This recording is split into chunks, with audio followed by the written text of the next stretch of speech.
Daily. Taste the Daily. Gopinathan sir, காங்கிரஸ்காரங்க பணக்காரங்க வீட்டுக்கு தான் போவாங்க, நிகழ்ச்சிக்கு தான் போவாங்க அப்படின்னு விமர்சிக்கிறாரு அமைச்சர்.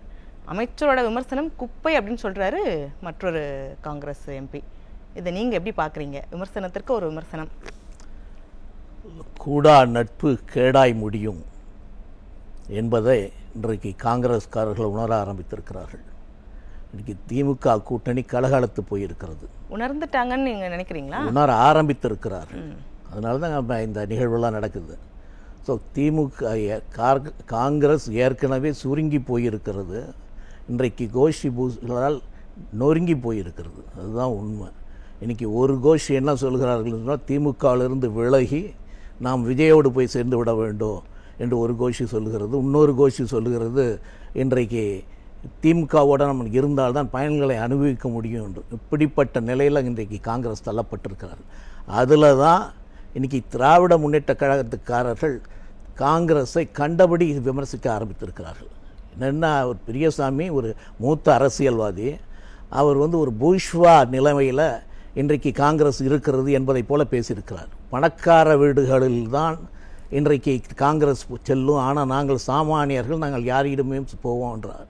அதே நேரத்தில் நீங்கள் இதற்கு முன்னாடி பார்த்தீங்கன்னா, கரூரில் அங்கே இருக்கிற நகர செயலாளர் கவிதா இன்றைக்கு காங்கிரஸில் இணைந்திருக்கிறார். அப்பொழுது ஜோதிமணி எதிர்ப்பு தெரிவித்தார். அந்த ஜோதிமணி முன்னிலையிலே நான் பேசி காட்டுகிறேன் என்று பெரியசாமி இன்றைக்கு பேசியிருக்கிறார். அப்போ என்ன அர்த்தம்? நீ ஒரு பொருட்டல்ல, நீ எதற்கும் லாயக்கல்ல. ஒருவேளை திமுக என்ன பண்ணாலும் காங்கிரஸ் நம்ம கூட தான் இருப்பாங்க அப்படின்ற நம்பிக்கையில பேசுறாங்க. அப்படி இல்லையே. இன்னைக்கு காங்கிரஸ் அதை வெளிப்படையாக சொல்ல ஆரம்பித்துட்டாங்களே. நீ காங்கிரஸில் ராஜேஷ்குமார் என்ன சொல்கிறார்? ஆட்சியிலே எங்களுக்கு பங்கு வேண்டும், அப்படி பங்கு இல்லை என்று சொன்னால் இதை தொடர்வதா வேண்டாமா என்பதை நாங்கள் முடிவு செய்வோம் என்று சொல்கிறாரு. அப்ப அப்படி என்றால் காங்கிரஸ் மாநில தலைவர் செல்வ பெருந்தகை, மாநில தலைவர்கள் மட்டும் இல்லைங்க, மாநில தலைவர் ஒரு நாள் டிசைட் பண்ண முடியாது. அவங்க தொண்டர்கள் இருக்காங்கல்ல, அவங்களுடைய நோக்கத்தையும் அவங்களுடைய எண்ணங்களையும் நீங்க பார்க்க வேண்டும்ல. நீங்க என்ன பல தொண்டர்கள் திமுகலேருந்து விலகி வர வேண்டும் என்ற எண்ணத்துக்கு வந்துட்டாங்களே. காங்கிரஸ் மட்டுமல்ல, நீங்க இப்படி எடுத்துக்கலாம் இல்லையா? அது கருத்து சுதந்திரம், அவங்க கருத்து அவங்க பேசுறாங்க அப்படின்னு யதார்த்தமா எடுத்துக்கலாமே. இல்ல, கருத்து சுதந்திரம் என்று சொன்னா வெளியில வரக்கூடாது. அவங்க உள்ளர கூட்டம் போட்டு அவங்க கருத்துக்களை சொன்னாங்கன்னா பரவாயில்ல. இது வெளியில வந்துருச்சு. இப்ப வெளியிலே அவர் சொல்ல ஆரம்பித்து விட்டார்கள் என்று சொன்னா தங்களுடைய கருத்தை மேலிடம் கேட்கல. அதனால் வெளிப்படையாக மக்களிடம் எடுத்து சொல்கிறோம் என்றுதான் பொருள். அதனால வெளியில சொல்ல ஆரம்பித்து விட்டார்கள். நீங்க காங்கிரஸ் மட்டுமல்ல, மேலிடம் கேட்கல. ஏன்னா இங்க இருக்கிற காங்கிரஸ் தலைவர் சொல்றீங்களா இல்ல மேலிடத்தை டெல்லியில சொல்றீங்களா? இங்க இருக்கிறது தானே அவங்கள பொறுத்த வரைக்கும். அதனால வெளிப்படையா சொன்னா அவங்க மேலிடத்துக்கு டெல்லிக்கும் போவோம் இந்த செய்தி. ஸோ எல்லா கட்சிகளுக்கும் போகும், மக்களுக்கு போகும் முதல்ல. ஸோ மக்கள் எதை விரும்புகிறார்கள். அதனால தான் சொல்றேன், வள்ளுவர் என்ன சொன்னா, தீயவை தீய பயத்தலால் தீயவை தீயினும் அஞ்சப்படும் என்று சொல்கிறார். அதனால் தீய சக்திகளோடு நீங்க சேர்ந்து போனீங்கன்னா உங்களுக்கு தீமைகள் தான் நடக்கும் என்பதைத்தான் வள்ளுவர் சொல்கிறார். அதைத்தான் இவங்க என்னப்பா சொல்ல ஆரம்பிச்சிட்டாங்க. இன்னைக்கு காங்கிரஸோட சேர்ந்தது. நீங்க காங்கிரஸ் மட்டுமல்லங்க, நீங்க மற்ற கட்சிகளும் பேச ஆரம்பித்திருக்கிறார்கள். நேற்றுக்கு எடுத்துக்கிட்டீங்கன்னா, சிபிஎம்ல இருக்கிற சவுந்தரராஜன் போக்குவரத்து தொழிலாளர்களை வைத்துக்கொண்டு பெரிய போராட்டத்தை நடத்தி இன்றைக்கு கைது செய்யப்பட்டு உள்ளே இருக்காரு.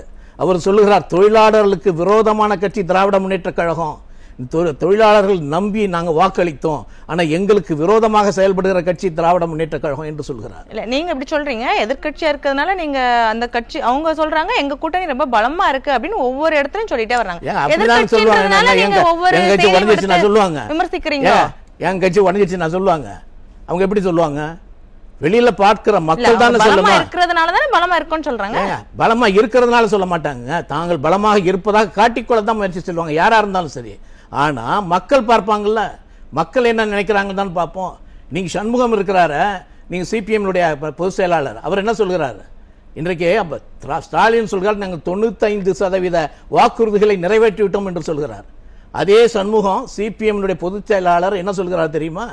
95% நிறைவேற்றவில்லை, 5% தான் நிறைவேற்றிருக்கிறார்கள், இது பொய் சொல்லுகிறார்கள் என்று சொல்கிறார். அப்ப என்ன அர்த்தம்? அப்போ உங்களுக்குள்ள இடக்கு வந்து விட்டது, உங்க கூட்டணியில் இருக்கிறதுக்கு நாங்க தயாரா இல்லை என்பதைத்தான் அவர்கள் காட்டுகிறார்கள். அதுல ஒரு பக்கத்தில் என்ன திருமாவளவன் என்ன சொல்றாரு? எனக்கு என்ன, நீங்க துணை முதல் மந்திரி தான் கொடுப்பீங்களா? ஏன் நான் முதலமைச்சர் ஆகிறதுக்கு எனக்கு தகுதி இல்லையா என்று கேட்கிறாரு. அப்ப என்ன பொருள்? நான் முதலமைச்சர் ஆவேன் என்றுதானே சொல்றாங்க. இப்ப நீங்க இதை சொல்றதெல்லாம் கூட்டணிக்குள்ள வர சின்ன சின்ன பிரச்சனைகள். காங்கிரஸுக்கும் திமுகவுக்குமே காமராஜர் பத்தி பேசின ஒரு சர்ச்சை வந்தது. அதுக்கப்புறம் நீங்க சொன்ன மாதிரி கரூர்ல கவிதாவை இணைச்சது. இப்போ கூட விருதுநகர்ல நேத்து கூட திரும்ப காங்கிரஸ்ல இருந்து ஒருத்தர் திமுக இணைச்சிருக்காங்க. இதெல்லாம் சின்ன சின்ன சர்ச்சையை அப்படியே முடிஞ்சிருது இல்லையா? நீங்க எப்படிங்க முடியும்? அரசியல்ல இல்ல இப்ப காமராஜர் பத்தி பேசுறதுக்கு பெரிய எதிர்வினைகள் வரல. கேளுங்க, முதல்ல அரசியல்ல there is an undercurrent. சின்ன சிறு பிரச்சனைகள் இருக்கு, அது it will flow, that will not explode. ஒரு நாள் அது வெடிக்கும். வெடிக்கிற பொழுதுதான் தெரியும் இதனுடைய சின்ன சின்ன பிரச்சனைகள் எப்படி பூதாகரமாக வெடித்தது என்று. அதுதான் இன்னைக்கு நடந்துகிட்டு இருக்கு. இன்னைக்கு சின்ன சின்ன பிரச்சனைகள் ஒரு நாள் எல்லாம் வெளியில வருவாங்க. ஸோ அதுக்கு இது ஆரம்ப கட்டம் தான். இது இன்னைக்கு பிள்ளையார் சொல்லி அதை தான் போட்டிருக்காங்க. அது கொஞ்சம் கொஞ்சமாக நகர்ந்து கொண்டு இருக்கிறது. ஸோ ஒவ்வொரு காலகட்டத்திலையும் நீங்கள் கூட்டணி கட்சிகள் என்று சொன்னால் நீங்கள் வந்து நீ பெரியண்ணன் பாணியில் நீங்கள் செயல்பட முடியாது. எந்த கட்சியாக இருந்தாலும் சரி, நீ கூட்டுக்கள் அது யார் நடத்துகிறார்களோ நீங்கள் பிக் பாஸ் நான் சொல்றது நீங்கள் கேட்கணும் என்பது கிடையாது. நீங்கள் மற்ற கட்சிகளோட அட்ஜஸ்ட்மெண்ட் தான் போகணும். அப்படிப்பட்ட சூழ்நிலை திராவிட முன்னேற்ற கழகத்தில் இல்லை. அவர்கள் தலைவர்களை மட்டும் பார்த்து கொண்டிருக்கிறார்கள், ஆனால் தொண்டர்களை பார்க்கவில்லை. அதனால தொண்டர்கள் பெரும்பாலும் வெறுப்படைந்திருக்கிறாங்க. அதனால தான் அவங்க பேசுறாங்க. இன்னைக்கு இவர் பேசுறாரு, பழைய செய்தி தொடர்பாளர் SV ரமணி சொல்கிறாரு, இன்னைக்கு பெரியசாமி பாத்ரூம் பெரியசாமி அவர் என்று வெளிப்படையாக பேசுகிறாரு. பாத்ரூம்ல கொண்டு போய் மனுக்களை போட்டவர் தானே இவர். அப்போ ஒரு அமைச்சரை இப்படி கிரிட்டிசைஸ் பண்ணுகிறார் என்று சொன்னா இந்த கட்சியில் இந்த கூட்டணியில் இருக்கிறோம் என்று பொருளா அல்லது நாங்கள் வெளியே போகிறோம் என்று பொருளா? நாங்கள் வெளியே போவதற்கு தயாராகி விட்டோம் இல்லையா? இதுக்கு முன்னாடி பல இது நடந்திருக்கு, பல இதெல்லாம் நடக்குங்க. அதான் நான் என்ன சொல்றேன், ஒரே நாள்ல இது நடந்து முடியாது. பல சிக்கல்கள் ஒவ்வொரு நாளும் ஒவ்வொரு குற்றமும் ஒவ்வொரு சொல்லுகிற பொழுது it will pass like undercurrent, it will explode. அது ஒரு நாள் நடக்கும். ஸோ அதற்கான முத்தாரம் தான் இதெல்லாம். ஸோ இப்போ காங்கிரஸ் கூட்டணியும் திமுக கூட்டணியும் பிரச்சனை வந்திருக்கு. இன்னைக்கு வெளிப்படையாக இப்போ எல்லா பத்திரிகைகளையும் எழுத ஆரம்பிச்சிட்டாங்களே. காங்கிரஸ் கூட்டணி செல்வப்பிரந்தை என்ன சொல்கிறாரு, எங்க கூட்டத்தில் வந்து தாவேகா கொடி காட்டப்படுகிறது என்று சொல்கிறாருன்னா என்ன பொருள்? அப்ப நாங்க தாவேகாக்கு போவதற்கு தயாராக இருக்கிறோம் என்பதான பொருள். ராகுல் காந்தி விஜயோட பேசுகிறார் என்று சொன்னால் என்ன பொருள்? நாங்க இதை உடைச்சிட்டு தாவேகாக்கு போகிறோம் என்றுதான பொருள்.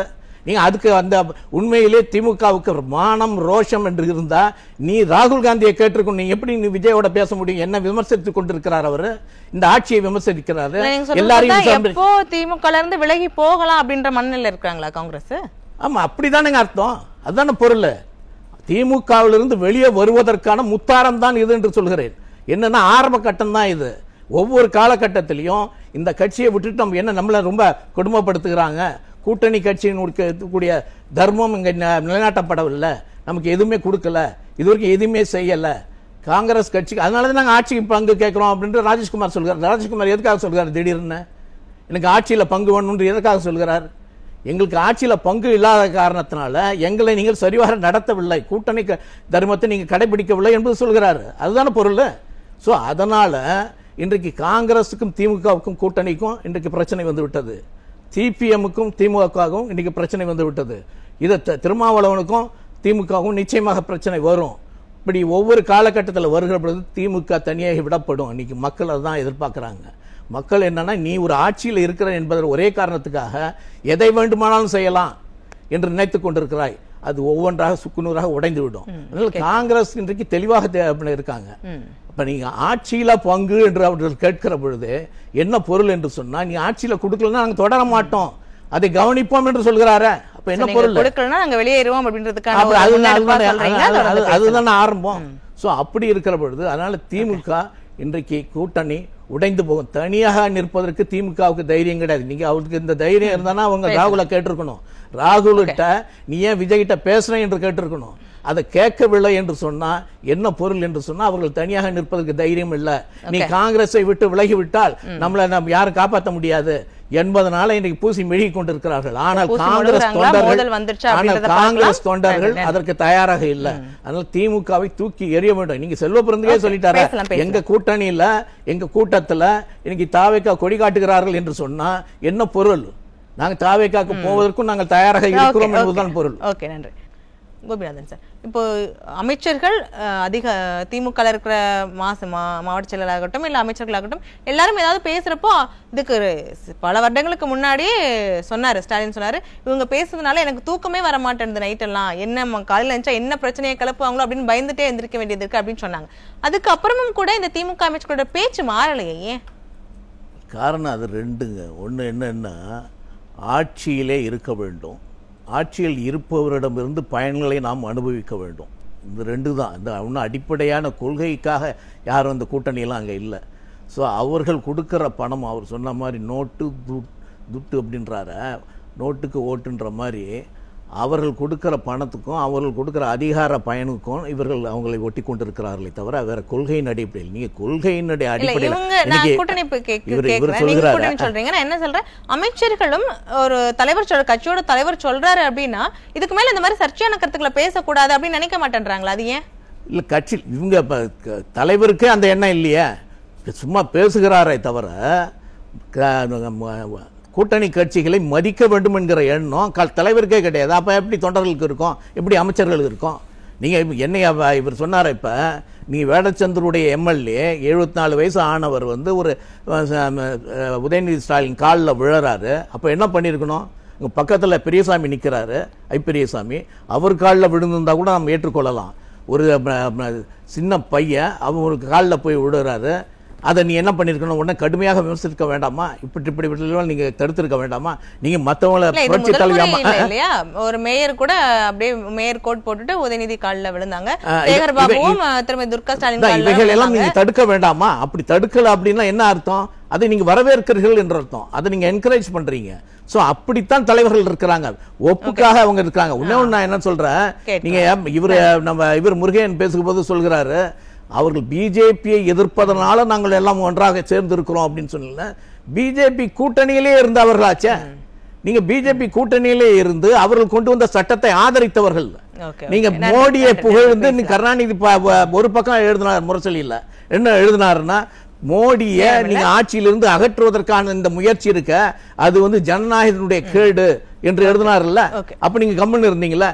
இன்னைக்கு அதே உங்களோட வச்சிருந்த நட்பே கேடானது அப்படின்னு 2G அப்ப எழுதினார்ல. இவைகளையும் சொல்லிவிட்டு நீங்க அவரோட நீங்க கூட்டணி வைத்துக் கொண்டிருக்கிறீர்கள் என்று சொன்னா அப்ப என்ன அர்த்தம்? அப்ப வேற ஏதோ ஒரு காரணத்துக்காக நீங்க ஒட்டி கொண்டிருக்கிறீர்கள். அதனாலதான் உங்களை கேவலமாக அவர்கள் நடத்த ஆரம்பிச்சிருக்காங்க.